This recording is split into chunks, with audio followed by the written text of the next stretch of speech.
revolution now.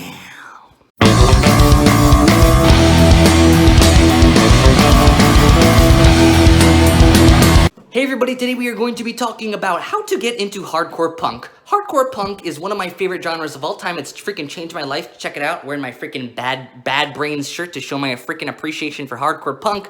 But it can be a genre that's kind of hard to get into. I mean, there's a lot of subgenres, and like there's hardcore punk, crust punk, anarcho punk, D-beat, thrash, crossover thrash, power violence, emo violence, fucking a million I can keep going on forever. There's a million subgenres of hardcore punk. So hopefully this video is going to help you understand what hardcore punk is, how to enjoy it, what it is, so you can kind of appreciate the cultural phenomenon of hardcore punk, which is freaking awesome. So how this video is going to work is I'm going to be splitting this video into two parts, two different videos, and this is the first part, obviously, where we are going to be talking about 4 albums. I'm going to be giving you 4 essential, extremely important, influential albums of hardcore punk you have to listen to if you want to understand hardcore punk. These are a little bit more entry level, so it's a good place for you to start. And then in my second video, I'm going to dive deeper into more obscure subgenres of hardcore punk so you can be a freaking hardcore punk master. So let's start with the first album I'm going to be talking about. You guessed it, Bad Brains' self-titled album, Bad Brains. Look, I'm wearing the freaking t-shirt. Let's take a look at the album cover. Okay, so this is freaking Bad Brains' debut album. The reason I decided to start with this album is because this is the album that actually helped me get into hardcore punk. It helped, first off, it's just a lot of fun. The guitar solos are sick. The vocals are freaking wild. This is by far just like the most like freaking fun album of all time. If you don't like what you've heard of hardcore punk so far, this could be a good accessible place to start with it. It shows you how creative hardcore punk can be, the way it infuses together reggae and dub into their music. Just kind of opens your eyes to say, oh wow, hardcore punk can be really creative. And it's also a classic. It's from like the early 80s, so it's one of the earliest and most influential hardcore punk albums, so you should go check it out just to see kind of like the origins of the genre. Okay, so next we're going to be talking about Dead Kennedys' Fresh Fruit for Rotting Vegetables. Let's take a look at the freaking album cover. So freaking Dead Kennedys, okay, so freaking classic punk band. You probably already know their name, but anyways, this is like I think their masterpiece. It's a lot of fun. It's just like a freaking Bad Brains' first album, but here you get to see a little bit more of a very essential part of hardcore punk, which is the politics. We're gonna be freaking political. We're gonna want a freaking revolution now. Ooh, does that ring a bell, anybody? We're gonna freaking just say fuck the landlords, freaking fuck the fucking politicians. They just don't give a shit about you. This is freaking where you're gonna see punk get real political, and it's gonna be a lot of fucking fun.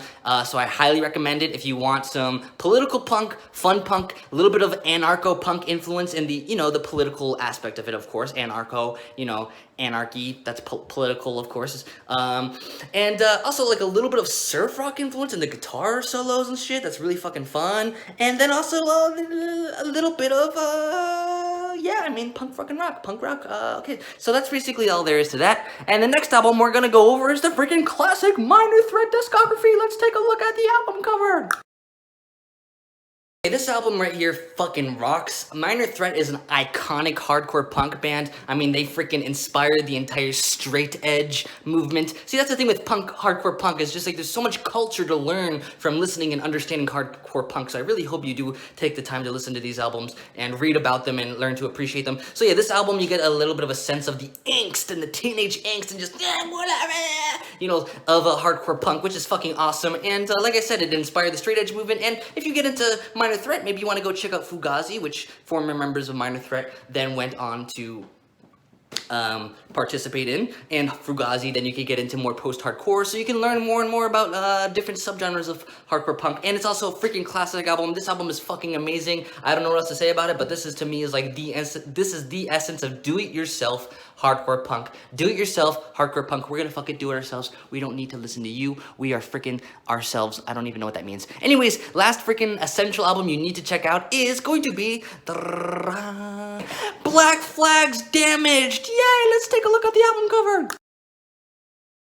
So in this album cover, it looks like we can see Henry Rollins punching a mirror. He is pissed, he is angry, he is angsty, and that is perfectly going to describe the music of this album, Black Flags, Damaged. So freaking angsty, so freaking just like self-hatred, and it's like satirical, and just like it's like making fun of you, making fun of society, kind of making fun of yourself, hating everything, and it's also a lot of fun. The guitar riffs here are just super fun. Sounds like a freaking party. When I first listened to this album, I actually didn't like it that much because I thought it was so freaking childish, but then I realized, wait, this album is incredibly self-aware. It's aware of how stupid it is, and once I was able to wrap my head around the awareness of the self-awareness of it, I was able to appreciate it so much more. Okay, so I just gave you the four, I think, most essential hardcore punk albums of all time. There's so many more, but I just don't have time to include it in the video. All of these albums I've listed are from the early 80s, kind of the origins of hardcore punk, like literally like 1980, 1981, 1982.